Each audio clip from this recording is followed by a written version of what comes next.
Pode sentar, irmãos. Que a paz do Senhor permaneça no seu coração. Você que está nos assistindo aí também, que a boa mão do Senhor seja sobre ti. Abra sua Bíblia comigo no livro de 1 João, capítulo 2, no verso 16.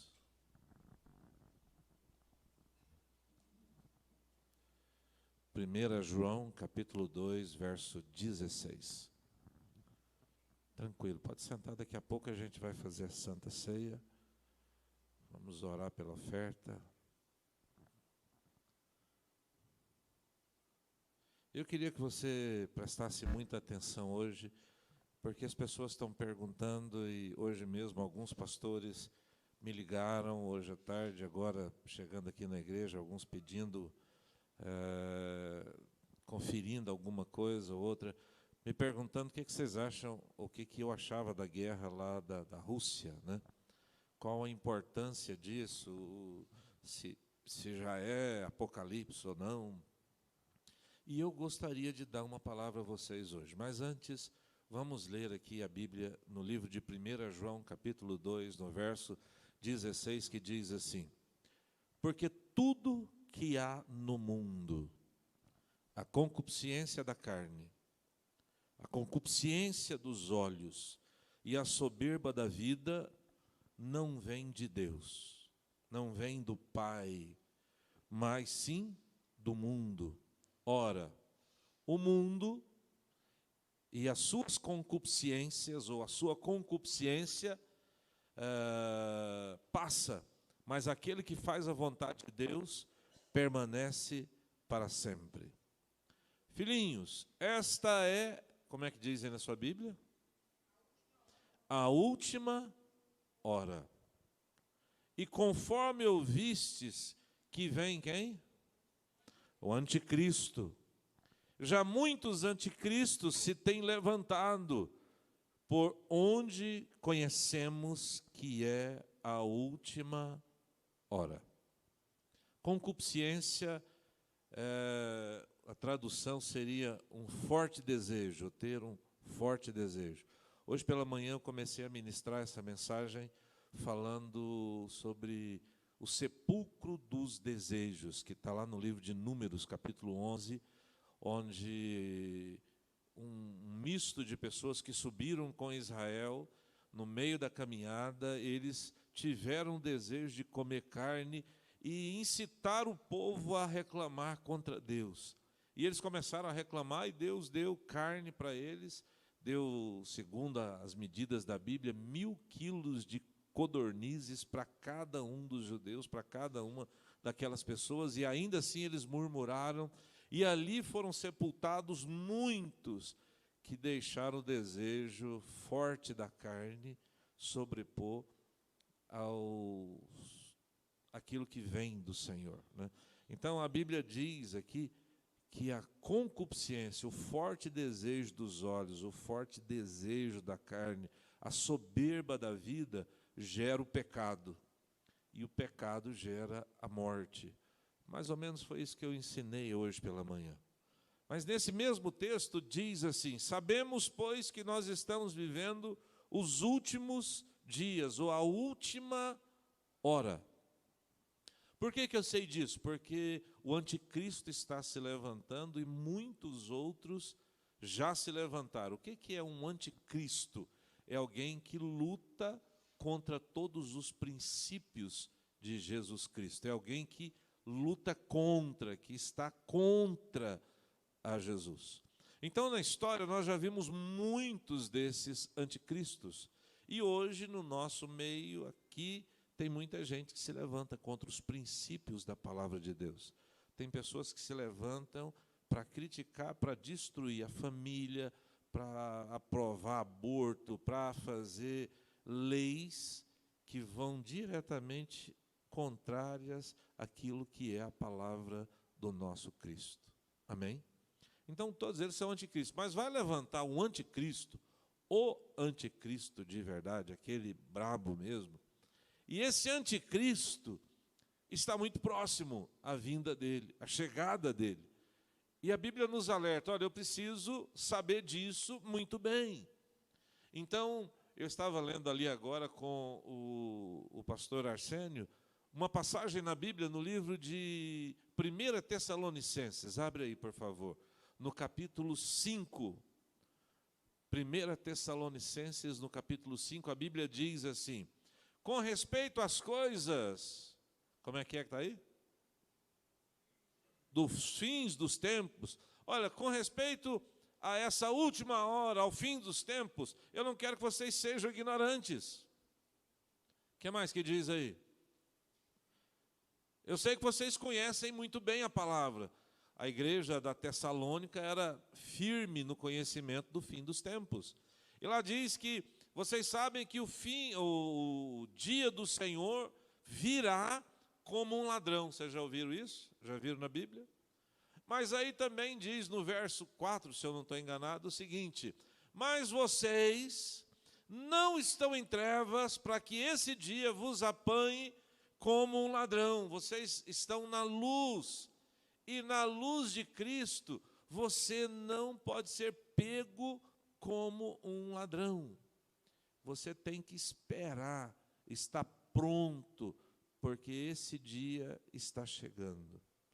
Esse dia está próximo. Então eu quero hoje trazer um alerta de quão próximo estão os dias do fim dos tempos, ou essa última hora que nós lemos aqui em 1 João.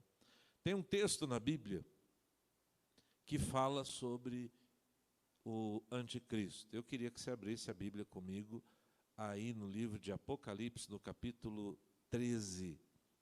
O capítulo 13 de Apocalipse fala sobre o surgimento da trindade satânica. A trindade satânica é o diabo levantando um falso profeta e o anticristo. E juntos eles trabalharão em função de um reino que se instaurará aqui na terra e eles vão dominar o mundo, vão dominar todo mundo, na verdade. Então, essa trindade é chamada aqui de besta que sobe da terra, besta que sobe do mar e o dragão que lhes dá poder para isso. Tem um rapaz que escreveu um livro muito bom, se você tiver condição, eu acredito que você deve comprar, chama Trindade Satânica. E o escritor desse livro sou eu mesmo, vocês podem adquirir, é só entrar no site, faz o pedido lá, tem lá o e-book. Diz assim a palavra do Senhor: pus-me sobre a areia do mar, e vi subir do mar uma besta que tinha, como é que diz aí? 7 cabeças e 10 chifres, e sobre os seus chifres 10 diademas, e sobre as suas cabeças o nome de blasfêmia. Quando a gente lê o livro de Apocalipse, parece complicado, difícil, e a gente não entende muito bem, né? Então eu vou ensinar vocês como é que vocês leem o livro de Apocalipse. Aqui está dizendo que era uma besta que tinha 7 cabeças, ao todo 10 chifres, e sobre os chifres ele tinha diademas, que simboliza poder, os chifres também, e sobre as suas cabeças o nome de blasfêmia. Segura aqui assim a sua página, vai lá no capítulo 17, no verso 9. Como é que está escrito aí no capítulo 17, no verso 9? Aqui tem sentido quem tem sabedoria. 7 cabeças são o quê? 7 montes sobre os quais a mulher está assentada. Qual é a cidade que tem 7 montes? É uma cidade aqui, está falando de um lugar, né? Então, qual é a cidade chamada Cidade dos 7 Montes? Roma, né? Eu já estive lá e já vi as 7 colinas de Roma. Então, aqui está falando de um lugar que essa pessoa, ou que essa besta, está dando uma localização. O que são os 10 chifres? Olha o verso 12, o que diz aí? Perdão, o verso 10 diz que é uma cidade, mas também são o quê? 7 reis. Uma hora eu explico isso mais tranquilo, mas eu só quero mostrar para vocês que o próprio livro explica tudo o que ele está dizendo, né? No verso 12 fala sobre os 10 chifres. O que eles são? 10 reis que ainda não receberam o reino, mas receberão poder como reis por 1 hora, juntamente com a besta, ou com o anticristo. Estes têm o mesmo intento e entregarão seu poder e autoridade à besta. Então, o primeiro versículo aqui está dizendo que vai subir um homem que vai ter o poder de 7 reis, que a gente precisa entender quem são esses reis, e vai fazer um acordo com 10 outros reis. E esses reis são nações com política, e esse homem vai ser muito poderoso. Vamos continuar lendo.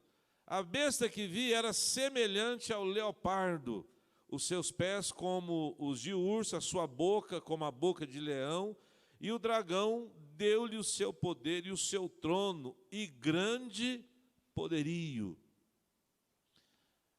Se a gente ler a Bíblia, deixa eu mostrar aqui uma figura para vocês. Antes de vir para cá, eu imprimi uma figura sobre a visão de Daniel. Nós vamos chegar lá na visão de Daniel e eu vou mostrar a vocês. Essas figuras que aqui estão falando no livro de Apocalipse, fala de como será o governo desse homem. Ele tem algumas características. No passado, nós tivemos alguns grandes impérios na Bíblia, citados aqui na Bíblia. Entre eles o babilônico. E o símbolo do Império Babilônico era um leão alado. Nós vamos ver daqui a pouco lá em Daniel que esse leão foi-lhe arrancado as asas, né? O Império Babilônico caiu. Logo em seguida veio o Império Medo-Persa. E esse império tinha como símbolo um urso. O urso simbolizava a força dos medos e dos persas. Depois veio um império muito rápido, que foi de Alexandre o Grande. Ele conquistou rapidamente muitas nações, e o símbolo que eles usavam para essa rapidez era o leopardo. E logo após o Império Grego, veio o Império Romano.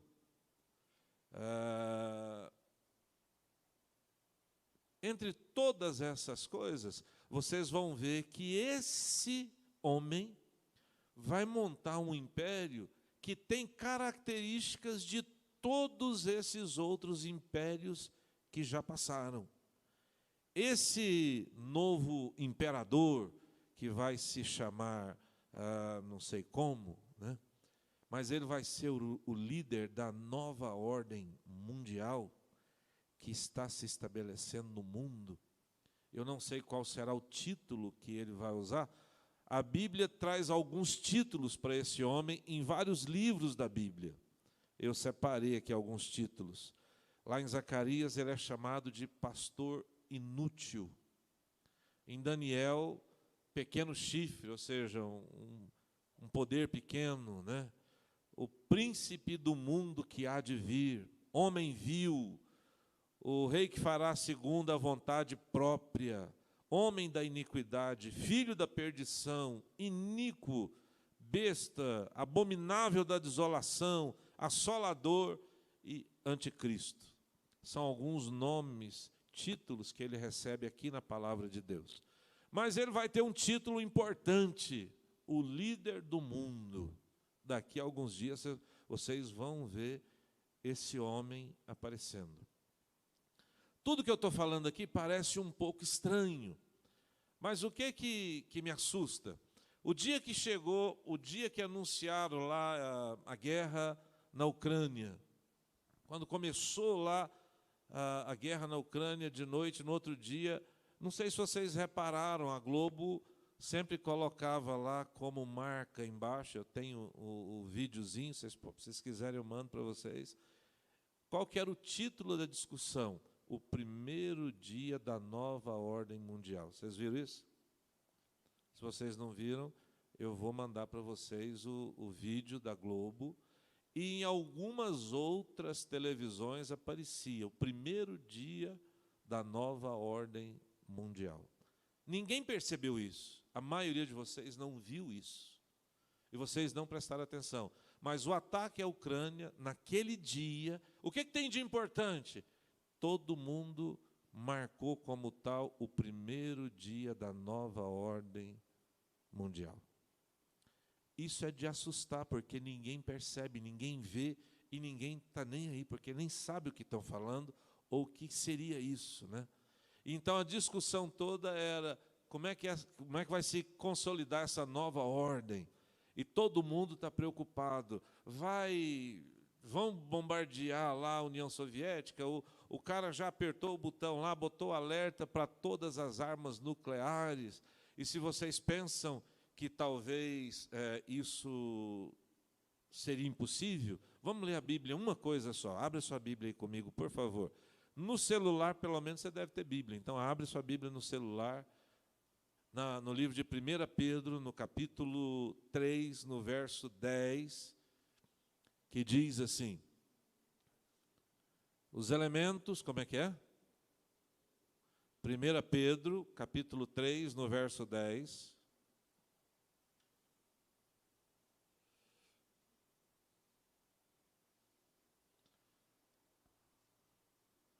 Quem encontrou? Pode ler.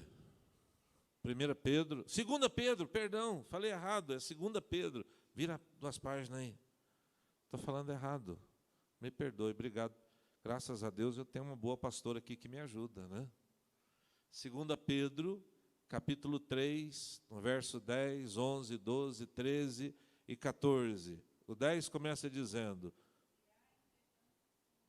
virá, entretanto, como ladrão. Mas vocês já se lembram que nós lemos aqui, Tessalonicenses, que para vocês isso não virá como ladrão, né?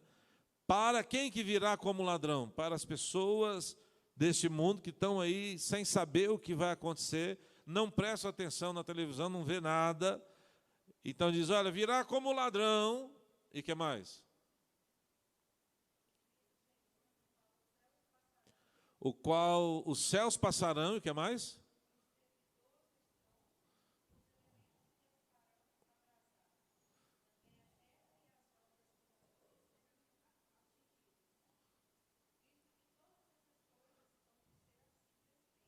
Todas as coisas serão assim desfeitas. Essa descrição que vocês estão vendo é a descrição de uma bomba estourando e pelo calor da explosão tudo sendo desfeito. Vocês já viram isso antes acontecer em Hiroshima, Nagasaki? Destruir tudo. Arsenal nuclear pode ser usado? Está aí na Bíblia, que um dia vai ser. Vai ser em todo o mundo, mas está dizendo que vai acontecer. Está lá no Evangelho, na carta, a segunda carta de Pedro. Só que no verso 14 diz assim, no final, nós não fomos destinados... Como é que está aí no verso 14 na sua Bíblia?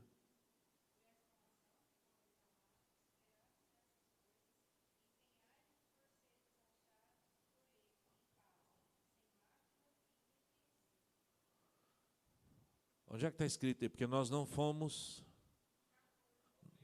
É o 13? Então, nós estamos esperando um novo céu e uma nova terra. Nós não fomos preparados para a ira.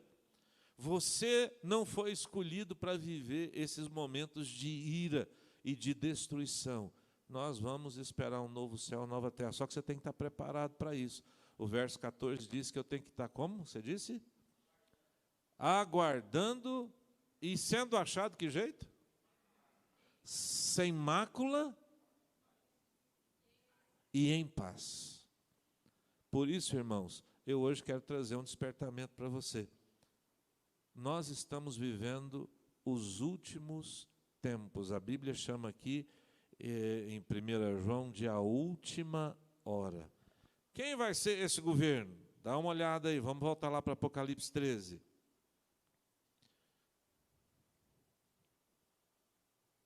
no verso 5, diz assim: foi-lhe dado uma boca para proferir grandes coisas e blasfêmias, e deu-se-lhe poder para agir por quanto tempo? 42 meses. Quantos anos são isso? 3 anos e meio. Então, tudo na Bíblia está descrito com tempo, com dia, com hora, tudo certinho. Então, quanto tempo esse homem vai ter de governo? 3 anos e meio. E abriu-se a sua boca de blasfêmias contra Deus para blasfemar o seu nome no seu tabernáculo e dos que habitam também no céu. Agora o verso 7, o que é que diz aí? Foi-lhes permitido, Apocalipse capítulo 13, verso 7. Foi-lhe permitido fazer guerra a quem? Com você, comigo. E esse homem vai trazer paz ao mundo, mas vai guerrear contra você, contra a igreja, contra os santos. E tem um probleminha. O probleminha é que nessa batalha ele vai vencer. Como é que está escrito aí na sua Bíblia? Foi-lhe permitido fazer guerra contra os santos e venceu-lhes. Deu-se-lhe poder também sobre o quê? Sobre toda tribo, língua e nação. Então esse homem, ele vai governar sobre o mundo inteiro. Ele vai controlar a economia mundial. Se você ler no capítulo 13 aqui, no verso 16, diz assim: e faz que a todos, pequenos, grandes, ricos, pobres, livres e servos, lhe seja posto um sinal na sua mão direita ou na sua testa, para que ninguém possa comprar ou vender, senão aquele que tiver esse sinal. Então vai chegar uma hora que todo mundo vai estar debaixo do domínio desse homem que a Bíblia chama de anticristo e que vai ser chamado de líder mundial da nova ordem. Eu não sei se é esse o título dele, mas todo mundo um dia vai estar debaixo desse governo, inclusive nós. E ele vai brigar contra nós e nos vencerá. Mas cadê o poder de Deus? Daqui a pouco eu falo. Mas em determinado momento, nesses 3 anos e meio, eu prefiro estar arrebatado. Eu prefiro estar lá na glória com o céu, no céu com Deus. Mas eu preciso alertar os irmãos para esse momento que está próximo de acontecer. Vocês estão pensando assim, pastor, isso é muito difícil de acontecer. Olha o verso 17. Como é que está escrito aí na sua Bíblia? Para que ninguém compre, senão... não posso comprar e vender, senão aquele que tiver... Tem uma curiosidade aqui que todo mundo diz assim, qual que é a marca da besta? Vocês já viram falar isso? Né? Tem um sinal da besta? Tem. Só que não é um, são 3. Tem gente que pensa que é uma tatuagem, um número, e realmente, a Bíblia diz que sinal, como é que está aí? Um sinal, ou o nome da besta, ou o seu número. Então, a marca da besta podem ser 3 coisas diferentes. Pode ser um sinal, pode ser o nome dele, ou ainda pode ser o número, que daqui a pouco, se você ler, é o 666, né? Então, antigamente nós pensávamos que era um número do código de barras, já pregamos muito sobre isso, que vai ter um chip, e que vai ter uma coisa, que vai ter outra, mas vocês querem ver como é que isso é fácil, como todo mundo já está doutrinado, e que rapidamente ele vai dar conta de fazer isso no mundo? É simples. Todo mundo aqui brigou para vacinar, sim ou não? Todo mundo quis vacinar, porque eu não quero morrer, eu quero vacinar. Melhor vacinar do que morrer, não é assim? Hoje a gente encontra algumas pessoas que não se vacinaram. Eu não estou falando mal de vacina, eu me vacinei. Eu tomei as 2 doses. Mas, em algumas nações, aconteceu de ter um passaporte de vacina. Era um cartão. Um cartão como um que eu carrego aqui no bolso. Eu tenho um cartão desse de vacina. Não sei se você já tem um cartão de vacina. Deixa eu ver se eu tenho aqui um cartão de vacina. não é internacional, mas eu tenho um cartão de vacina, tomei as 2 doses. Em determinados países, você não entra num restaurante se não tiver. Na Itália, até poucos dias, você não entrava num supermercado se você não tivesse um cartão de vacina. Então, em muitos lugares, isso já está funcionando. Só compra e vende quem tem um cartãozinho. Daqui a pouco, só vai poder trabalhar quem tem o comprovante que vacinou. E daqui a pouco eles vão dizer o seguinte: nós precisamos controlar isso melhor, porque um cartãozinho desse de plástico todo mundo faz. Então vamos fazer alguma coisa que tenha uma marca que a pessoa mostre que está vacinada. Vai ser facinho de marcar o mundo inteiro, todo mundo quer. Hoje, para vacinar, para viajar, você não viaja se não fizer um teste de Covid. Em algumas nações, se você não tiver o acordo, na Europa agora caiu, essa semana caiu o acordo, a obrigatoriedade de ter lá o passaporte vacinal, né? Mas hoje é só um teste, você viaja. Para Israel, quem queria viajar para Israel até o mês passado, se não tivesse o passaporte de vacina, também não entrava em Israel. Hoje está entrando só com teste. Mas isso não é difícil. Essa pandemia doutrinou o mundo inteiro a querer obedecer, por exemplo, à OMS. Olha, faça isso. Todo mundo fazia. Fique em casa. Todo mundo ficou. E foi um teste perfeito para ver que todo mundo obedece. Então, o que a Bíblia diz vai se cumprir. Quem é esse anticristo? Se você ler Daniel, vamos ler Daniel? Abre lá comigo, por favor, Daniel capítulo 7, no verso 20. Deixa eu abrir aqui.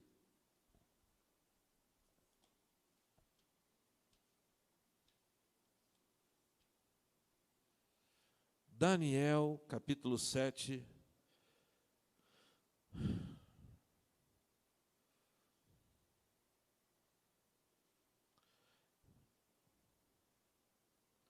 Daniel estava orando a Deus, no capítulo 7, é um capítulo que mostra as visões de Daniel, e ele vê esse anticristo. Ele diz assim: olha, eu continuo olhando as minhas visões no verso 7, e eis um quarto animal. Ele fala dos mesmos animais que a gente vai ver lá em Apocalipse. E o quarto animal era espantoso, era uma coisa que devorava tudo, que acabava com tudo. E ele diz assim, apareceram antes dele, no finalzinho do verso 7, tinha o quê?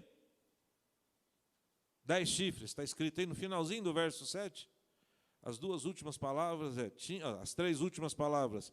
Tinha 10 chifres. No verso 20 diz assim: e também a respeito dos 10 chifres que tinha na cabeça e do outro que subiu. E aí ele vai falando, e você vai vendo que lá no livro de Daniel, nós vamos ver a mesma profecia de Apocalipse falando desse anticristo. E no verso 21 vai falar o quê? Como é que está aí na sua Bíblia?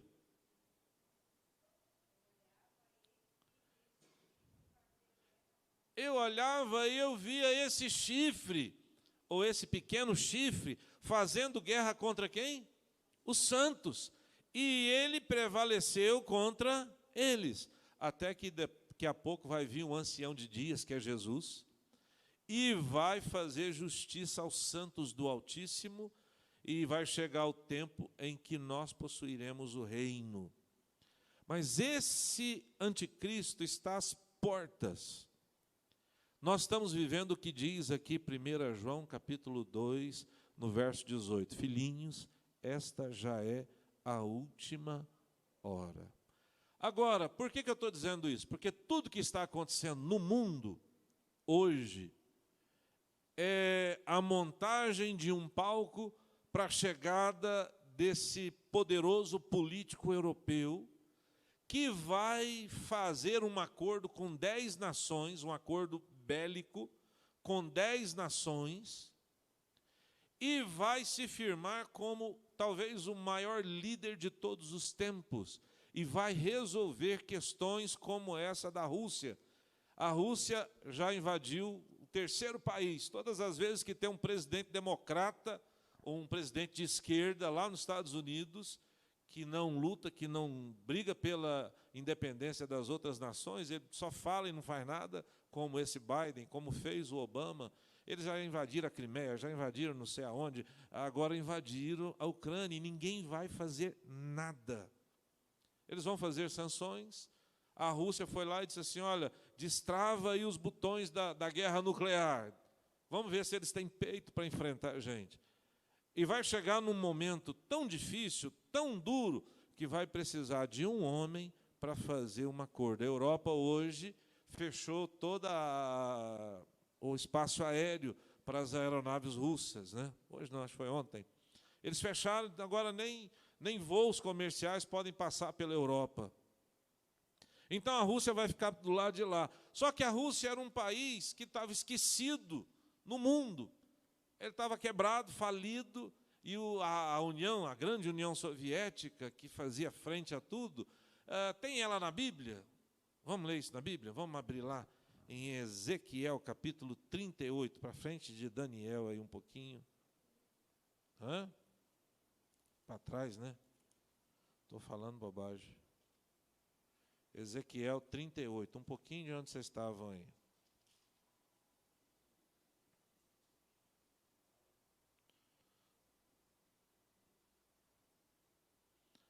Ezequiel 38, verso 2.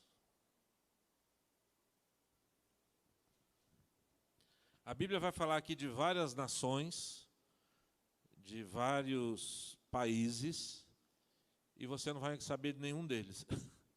Mas eu posso te ajudar aqui hoje e você vai ver. Filho do homem, dirige o teu rosto contra Gog, terra de Magog. Gog é a Rússia. Então, todas as vezes que você vê aí essa palavra Gog na Bíblia, você vai ver a Rússia. Magog é terra da Rússia. Eu posso mostrar aqui na Bíblia, se você começar lá em Gênesis, capítulo 10, no verso 2, se você pegar lá as descendências, você vai chegar aqui hoje que Gog é a Rússia. Então, filho de Jafé. Então vocês vão ver na genealogia, ele é filho de Jafé, de um dos 3 filhos de Noé. Então, se você entender isso, tá joia. Vocês já ouviram falar da guerra de Gog e Magog? Algum dia vocês já ouviram falar isso, sim ou não? Então, é a guerra da União Soviética ou da Rússia contra Israel. Vocês acreditam que algum dia a Rússia vai invadir Israel? Não tem motivo, não tem razão e não tem porquê. Porque a Rússia estava totalmente destruída, acabou, né?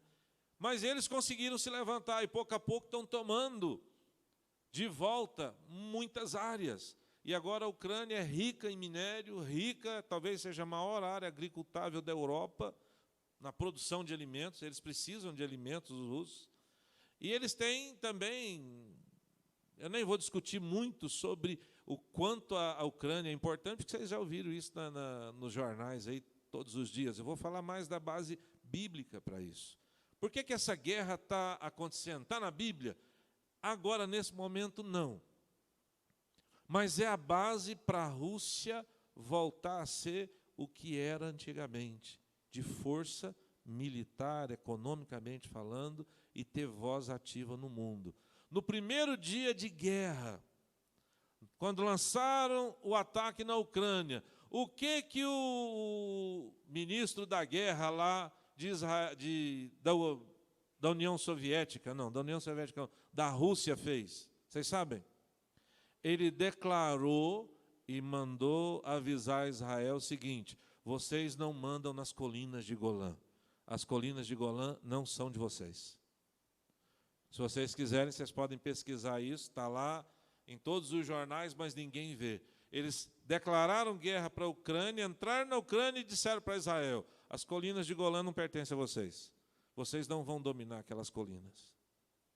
Aquilo que não tinha mais nenhuma coisa a ver, parece que começa a acontecer. Porque a Bíblia diz assim: Filho do homem, dirige o teu rosto contra Gog, terra de Magog, ao príncipe chefe de Meseque e Tubal, e profetiza contra ele. Assim diz o Senhor: eu sou contra ti. E vai falando aqui um monte de nações, que eu não quero falar sobre isso, porque senão eu vou demorar muito. Mas lá no verso 14, veja só, perdão, no verso 12.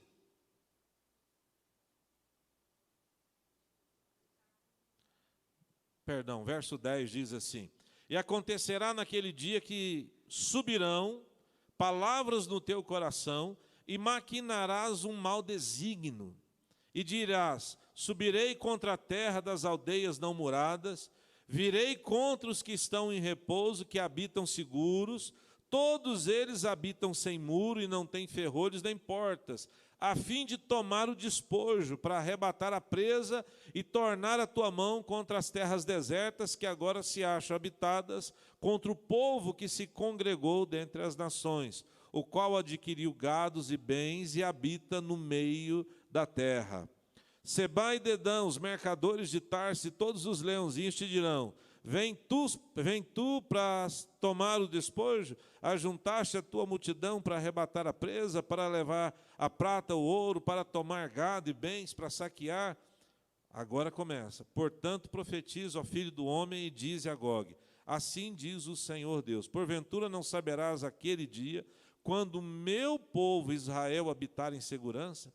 Virás, pois, do teu lugar, do extremo norte, tu e muitos povos contigo, montados todos a cavalo, grande ajuntamento e exército poderoso, e subirás contra o meu povo Israel como uma nuvem para cobrir a terra nos últimos dias, e sucederá.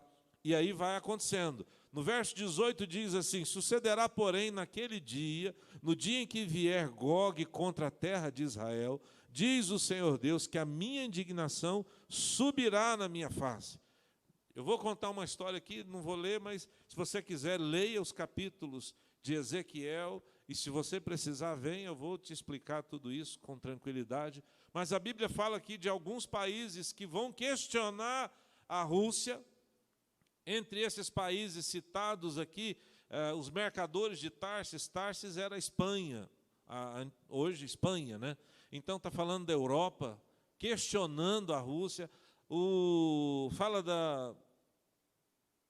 Eles entendem que Seba é o Iêmen e Dedã é a Arábia Saudita, e que esses leãozinhos aí, eles entendem ser uma nação mais do norte. Hoje eles acreditam ser os Estados Unidos. Todas essas nações, de fato, começaram a questionar a Rússia. Mas vai chegar uma hora que ela vai vir contra Israel. E essa vai ser a guerra chamada Gog e Magog. Todas essas coisas estão descritas aqui na Bíblia. No capítulo 39, vira a página aí, vou ler aqui e já vou terminar. Tu, pois, filho do homem, 39, é só virar uma página. Profetiza ainda contra Gog e diz: assim diz o Senhor, eis que eu sou contra ti.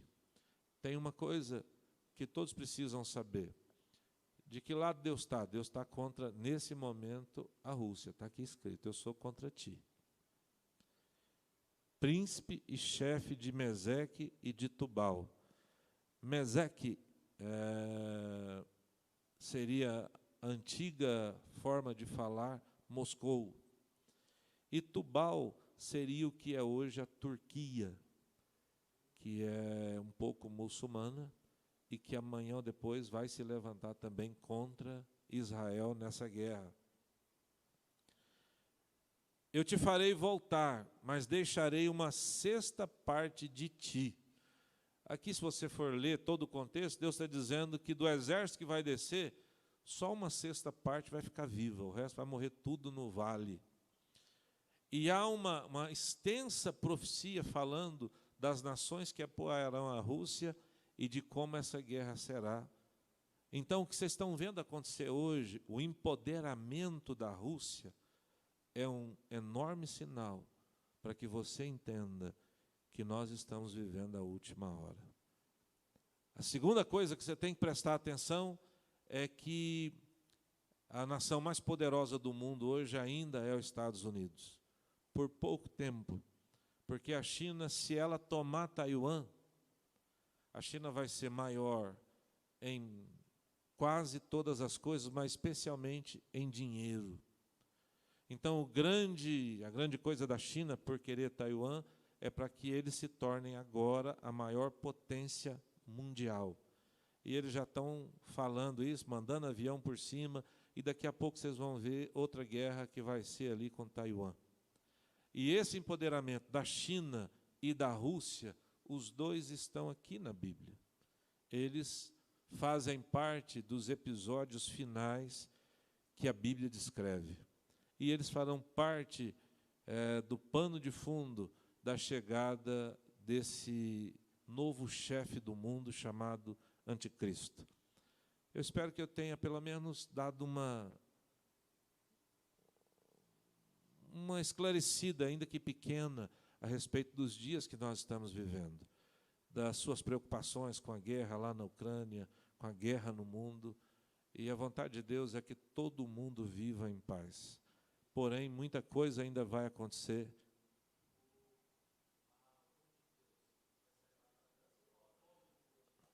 Essa é a maior briga teológica, né? Um dia eu prego sobre isso. Você está perguntando se é antes ou depois, né? Aqui nós vimos que o anticristo vai fazer guerra contra os santos e vai vencê-los. Então eu acredito que você vai estar aqui brigando com o anticristo ainda um pouco. Nós precisamos estar preparados para encontrar com Deus hoje. E preparados no coração para entender. Quem que está certo numa guerra dessa? O certo é não ter guerra. O certo é não ter morte. O certo é que nós vivamos em paz. Essa é a vontade de Deus para mim e para você. Mas, infelizmente, as guerras acontecem. Eu quero terminar com todo mundo abrindo a Bíblia no livro de 2 Tessalonicenses, capítulo 2, no verso 8. Marca aí no seu celular, marca aí na sua Bíblia. Se alguém puder ficar de pé e ler bem legal, eu vou ficar muito feliz. 2 Tessalonicenses, capítulo 2, verso 8, que diz assim, quem que vai ler?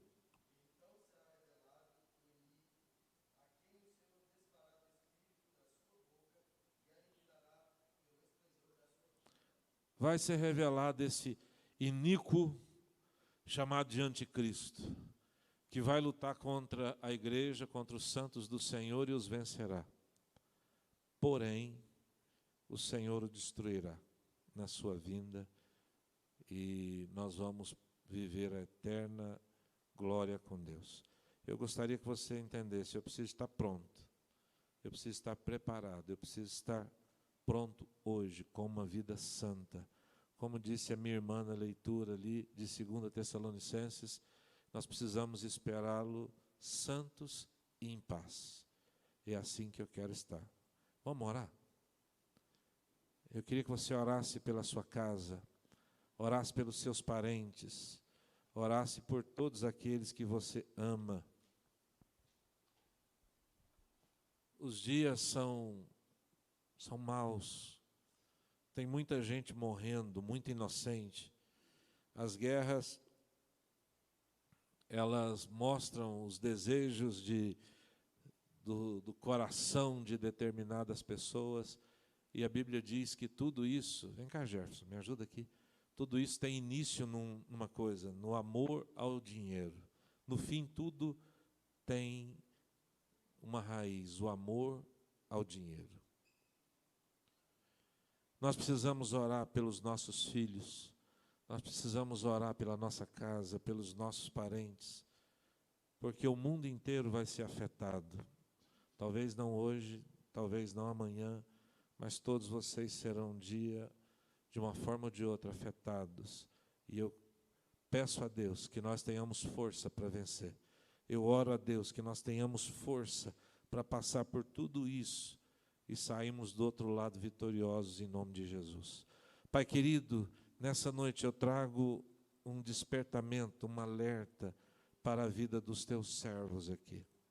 Eu oro nessa noite, Senhor, por todos aqueles que sofrem lá na Ucrânia, por todos aqueles que sofrem aonde hoje vivem em tempos de guerra, em alguns lugares como o Iêmen, que está escrito aqui na Bíblia, onde a Arábia Saudita, que também está escrito aqui na Bíblia, ela bombardeia lá o tempo todo.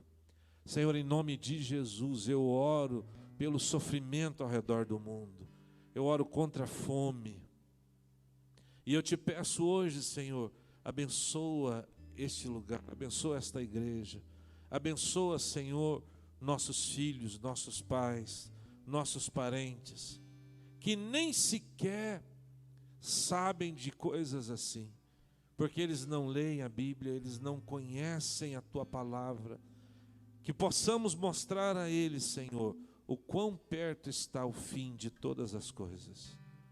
Eu te peço, Senhor, tem misericórdia da minha vida, tem misericórdia de nós, perdoa os nossos pecados, perdoa os nossos erros. Vem, Senhor, nessa noite e desperta o Teu povo, desperta a Tua igreja, desperta, Senhor, eu te peço em o nome de Jesus, para que os Teus servos se disponham a orar, para que os Teus servos se disponham a evangelizar, a pregar a palavra, a falar de tão grande salvação que há no nome de Jesus. Senhor meu Deus, eu oro nessa noite e eu abençoo este povo, eu abençoo os Teus servos. Levanta sua mão, querido, e ora lá pela sua casa.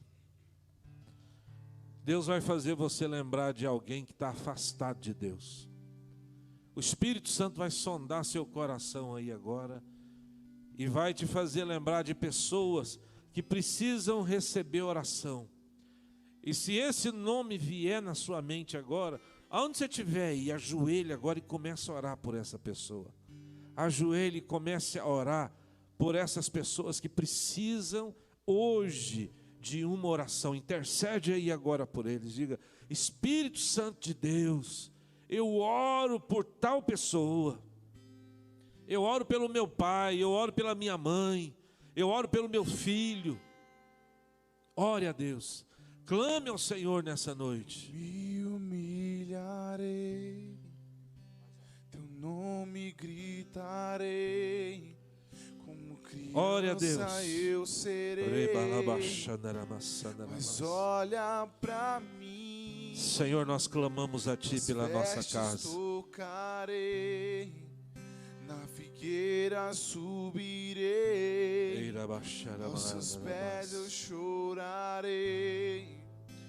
Mas olha pra mim, eu me humilharei, teu nome gritarei, como criança eu serei. Mas olha pra mim, ouve a nossa oração nessa noite, Senhor. Tem misericórdia, Senhor, tem misericórdia, Pai. Aos seus pés eu chorarei, mas olha pra mim, olha pra mim.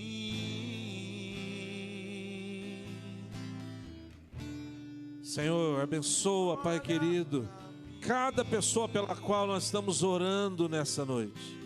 Abençoa, Senhor, cada vida por quem nós oramos e intercedemos aqui. Dá-nos a oportunidade, Senhor, de pregar para essas pessoas, de orar com essas pessoas e declarar o amor do Senhor sobre elas, em nome de Jesus. Em nome de Jesus eu oro. Vamos todos ficar de pé. Vamos cantar.